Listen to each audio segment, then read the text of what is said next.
যে পাঁচটি প্রাণীর দোয়া এবং বদদোয়া আল্লাহ তাআলা সাথে সাথে কবুল করলেন।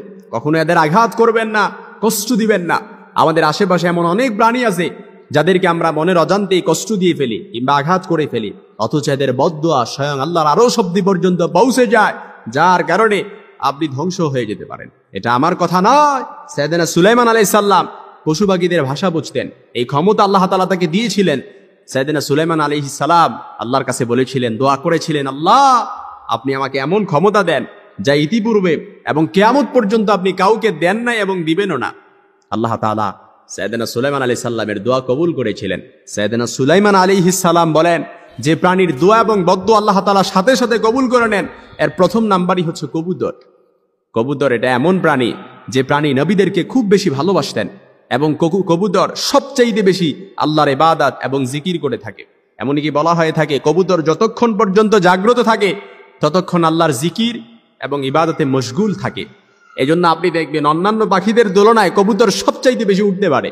এজন্য কবুতরকে কখনো কষ্ট দিবেন না, আঘাত করবেন না। মনে রাখবেন এই কবুতরের বদদোয়া স্বয়ং আল্লাহর আরশ অব্দি পর্যন্ত পৌঁছে যায়, যার কারণে এই কবুতরকে কষ্ট দেওয়ার কারণে আপনি ধ্বংস হয়ে যেতে পারেন। 2 নাম্বার হচ্ছে বিড়াল।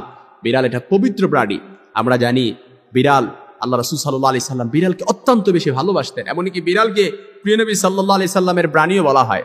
এমনকি আধুনিক মেডিকেল সায়েন্স প্রুভ করেছে যারা বিড়াল পোষে তারা অন্যদের তুলনায় অধিক ভালো থাকে, এদের হার্ট অ্যাটাকের ঝুঁকি কম থাকে।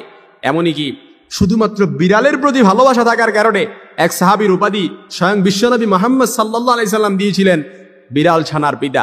আবু হুরায়রা সম্বোধন করে মুসলিমের বর্ণনায় হাদিস এসেছে, আমি দেখলাম, আমি কোট করলাম সেখান থেকে, এই বিড়ালের প্রতি অমানবিক নির্যাতন করার কারণে এক মহিলাকে আযাব দেয়া হয়।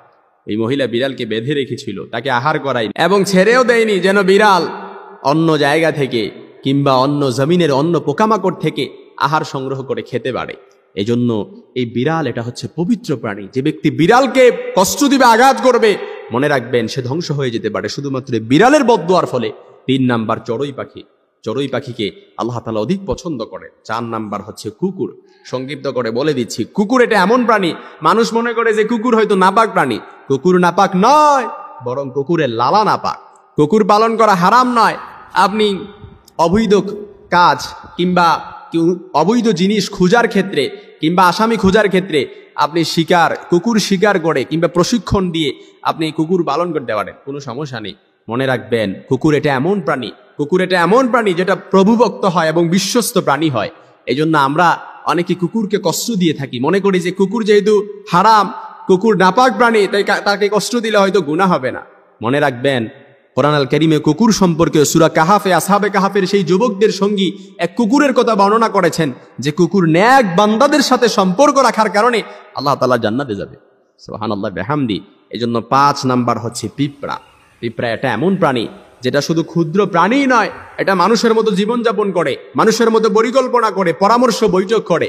মনে রাখবেন কুকুর আর পিঁপড়া সম্পর্কে আল্লাহ তাআলা কোরআন আল কারীমে একটা স্বতন্ত্র সূরাই নাজিল করে দিয়েছেন, পূর্ণাঙ্গ সূরা, যে সূরাটার নাম হচ্ছে সূরাতুন নামল। এজন্য পিঁপড়া আপনি তাকে কষ্ট দিলেন, সাইয়েদনা সুলাইমান আলাইহিস সালাম বলেন, যে ব্যক্তি পিঁপড়াকে কষ্ট দেয় তার রিজিক নষ্ট হয়ে যায়, তার রিজিকের বারাকাত কমে যায়। এজন্য এই 5টি প্রাণীকে কখনো কষ্ট দিবেন না।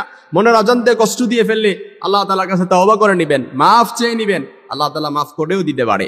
কারণ এই বদদোয়া আল্লাহ তাআলার আরশ অব্দি পর্যন্ত পৌঁছে যাবে। আর প্রাণীকে কষ্ট দেওয়ার কারণে এমনও হতে পারে আপনি জীবনে কোনো উন্নতিও করতে পারবেন না, আপনার জীবন ধ্বংসের দ্বার প্রান্তে চলে যেতে পারে। আল্লাহ তাআলা মাফ করুক।